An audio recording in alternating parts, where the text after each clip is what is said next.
feeding time ulit ni Sol, ang kangaroo ko, at si Logan. Ayan, ang mataray na lolong Logan. So, etong pinanggigigilan nila.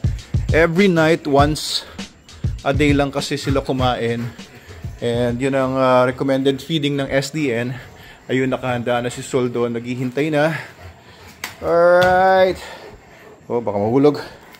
Sige, teka, alis muna. Alisin natin ito tubig mo. Okay, so mga 400 grams SDN sa'yo at mga 350 grams tansyahan lang ng SDN kay Logan. Uy, natatanggal tong super dog collar ni Sol. Lumuwag. Ayan, suot niya kasi palagi yan. Baka sa tagal. Oh, saan ka pupunta?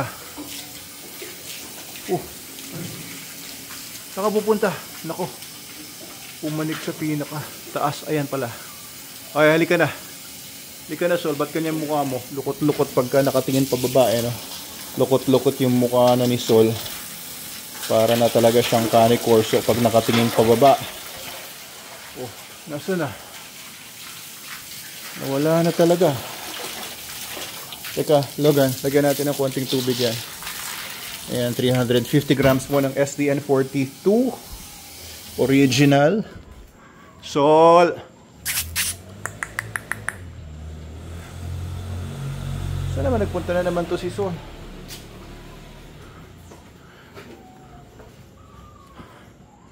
Sol! Hindi ako pwede magsisigaw. Gabi na. Natin sa taas na kaya yun, nagliwaliw pa. Kakain na nga eh. Kanina siguro mga 3 oras o 4 na oras na sila nandun sa may garden. Niyaan ko lang sila magtatalon doon, magtatakbo pala. Yun, may footprint si Sol. Dito siya nagpunta. Aha,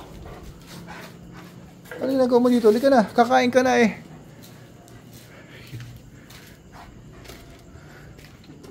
Kakatakot oh. Kakatakot pababa si Sol. Ang bilis ah. Walang takot itong aso na to ah. Papanik na naman. Ay nako. Balik-balik no maliksi ano. For a giant dog. Kasi mga mastiffs na ito, mga Cane Corso, considered sila as giant dogs. And for a giant dog, napakaliksi nito. Ulo, yun na naman oh. Ang tarik pa naman itong stairs na ito. Ayun, makita niyo sa baba, tricycle. Ay, nako. Yung si Sol.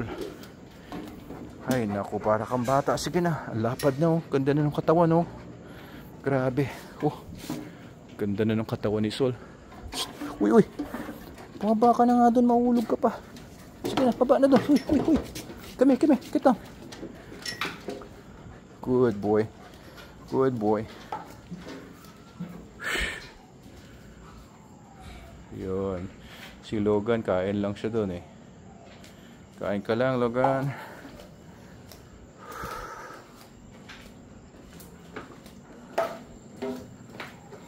Ayan. So, 1 meal a day lang sila. Ang oras ngayon eh, nasa mga 11 something na, 11 o'clock ng gabi. 1 meal a day lang sila. Pero, ayan. Parang hindi pa gutom si Sol. Oh, nabibili ukan. Oh, hindi pa siya ganong kagutom. Kumain kaya ng basura to sa kabila. Pero hinabilin ko na sa kanila, wag maglalagay na ng basura dun sa garden eh, para hindi na nila mahalongkat doon. Ayan, kumakain sila. Pero i-check nga natin. Check nga natin doon sa kabila kung may nahalongkat silang basura doon. Parang hindi ganong kagutom si Sol eh. Duda ako. Ay, hala ka po. Arba, ang kulit. Naku, muntik na ako mahulog sa'yo. Ako. natumba ang basurahan. Ayun na nga. Naku, may nakuha. Sinabi na nga huwag maglagay dito ng basura eh. Kinain niya yung basura na naman oh. Sinabihan ko na sila, huwag maglalagay ng basura na dito. Sa kailangan ulit-ulitin ang mga instruction. Kulit oh. Naku, mukhang sigla-sigla mo sa basura. Ano bang kinain mo sa basura? Cake? Puro sugars? Liksi ah. Kakaiba yung energy niya. Pero yun nga, parang busog pa. Pihira. Baka hindi naman niya maubos yung kanyang totoong meal. Ay naku, si Logan na naman. Kumalas! Hey! Ang kulit nitong palo ka. Sinabi ko na nga yung pagkain mo lang kakainin mo eh. Talaga ito. Ayun o, hindi pa nga niya naubos yung pagkain niya oh. Pagkain ni Logan ang gusto niya. Tapos ito namang si Sol ang gusto niya pagkain ni Logan. Logan, come here. Eat your food here. Eat your food.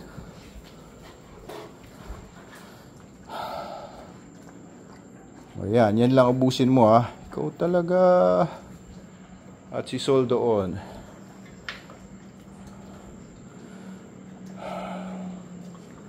Ayan, masunurin naman sila guys. Ano lang, parang tao lang din. Kailangan ulit-ulitin mo yung instructions. Kailangan may konting palo paminsan-minsan. Parang tao din eh. Parang bata din, no? Minsan susubukan ka kung hanggang saan ang pasensya mo. Kung hanggang saan kanila mauuto. Hanggang kung saan kanila hanggang saan ka magbibigay. Yeah. Anyway, yan lang po. Feeding time nila. Today is Sunday, no? Bukas Monday na naman, trabaho na naman. Alam niyo, mas gusto ko talaga yung work days kasi maraming nagagawa. Pagka walang trabaho sa office, eh parang parang nangangati ako na naiinip kasi nothing is getting done. Kaya gusto ko talaga nagtutuloy-tuloy araw-araw yung trabaho. Bilang negosyante kasi naisip natin yung mga gastos, mga bayarin, and kailangan na ma-address yun araw-araw. Kahit na natutulog na lang ako, pinapaniginipan ko pa kung paano ko gagawin yung business ko. Ayan, kaya pinagpala naman ako sa mahusay naman mga empleyado ko, mostly no, yung mga natitira, and dumadami mga distributors natin and mga dealers nationwide ng SDN, kaya malaking tulong no. Tapos nagba-vlog pa sila. Kanina si Sir Bob Mahadili ng SDN Bacolod may vlog. Tapos may vlog din nilalabas sila Miss Nika ng St. Cash Kennel, no, sa kanyang kaibigan na si Sir Kim Fernando na tiga Batangas, pero si Miss Nika naman ay dealer natin sa SDN Caloocan. Ayos. Alright, so kanina ka pa naman nakawala. Sige, siguro bukas ka na magpo-poops din. Diyan ka na. Okay lang guys, have a great week this coming week. This week nga pala, no? This weekend, darating na weekend, June 14 and 15, magkakaroon ng Philinvest, parang pet show sa Philinvest sa may kanilang park. Lagay ko sa screen ninyo yung details noon. And we'll also be having a lot of activities this week. Please follow and share our page, Manalo Group of Companies, Doc Abel Manalo Official sa TikTok and YouTube, para po ma-update ko kayo sa lahat ng mga ganap. Ayan.